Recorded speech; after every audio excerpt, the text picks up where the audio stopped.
set impossibly high for Final Fantasy 15, but can it somehow manage to jump over those expectations? Nope. But it is a fun game, albeit a deeply flawed experience. The strength of Final Fantasy has always been in the music, the cutting-edge graphics, and the wondrous worlds. The stories, on the other hand, although brilliant at times, are often these disjointed nightmares. I would describe them as the confusing versions of Metal Gear Solid. The Gulgans, a circle of blind prophets, predicted that one day Gilgamesh revealed his true form, but defeating these enemies only revealed a greater threat. They had collectively created the demon Chaos out of the corpse of Garland and sent it back in time. Golbez was not their ultimate enemy, as he was also being brainwashed by another Lunarian named Zemus. Galuf remembered he was in fact royalty from another world, and had a granddaughter named Gilgamesh. Sephiroth discovers that he is in fact a super soldier created by Genova, a vampiric alien lifeform that crash-landed in a meteor. Keep in mind, all of this is very poorly translated. Pojo arrives in Nibelheim and witnessing the destruction decides that he should make a reactors to their weapons, and all the awakens Sephiroth, where Scarlet tells him Bugenhagen tells them This one is pretty straightforward in comparison, although there is this really lame montage at the beginning of this movie that they released separately from the game. It feels like they just cut out the key moments from a much longer story. Similar to last year's Metal Gear 5, the story takes an unexpected backseat to gameplay and exploration, which I thought was great.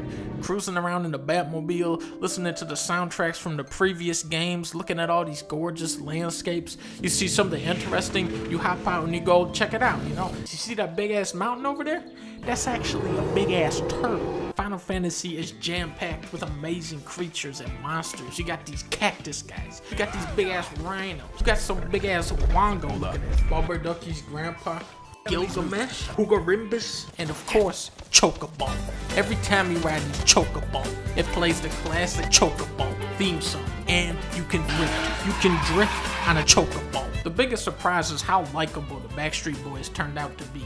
When I heard these guys' first album, I thought they were whack. Turns out, they're hard. All they do is kill shit and eat spaghetti. To be honest, some of the new material sounded really good. Oh, there we go. Yeah.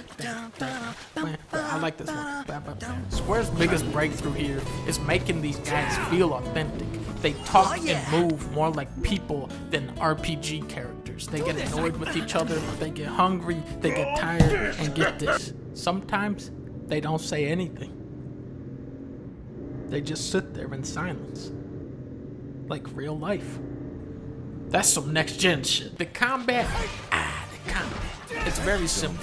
But when it works, it feels really weighty and badass. When it doesn't work, it looks like this.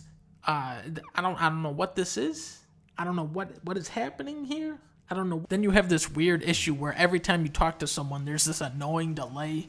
Then you have these horrible load times. Every time you want to fast travel, fuck you, load time, bitch. Sadly, as you approach the end of the game, it starts running out of steam. The main quest starts off strong, tearing through these waves of soldiers, fighting big-ass robots, but eventually it devolves into walking down this endless hallway by yourself, killing one guy at a time, with this shitty ring that takes 3 hours. Nothing that works about this game shows its face during this section. If you manage to trudge through to the end, you will be rewarded with this amazing flying car. Just a great car. Just a beautiful, just a fucking piece of shit. Even for all its numerous shortcomings, I still enjoyed this game. It's one of the very few AAA RPGs I've actually completed in the past 6 years, and I think Square has made a great foundation that hopefully their future titles will continue to build upon. I give Final Fantasy 15 a chocobo.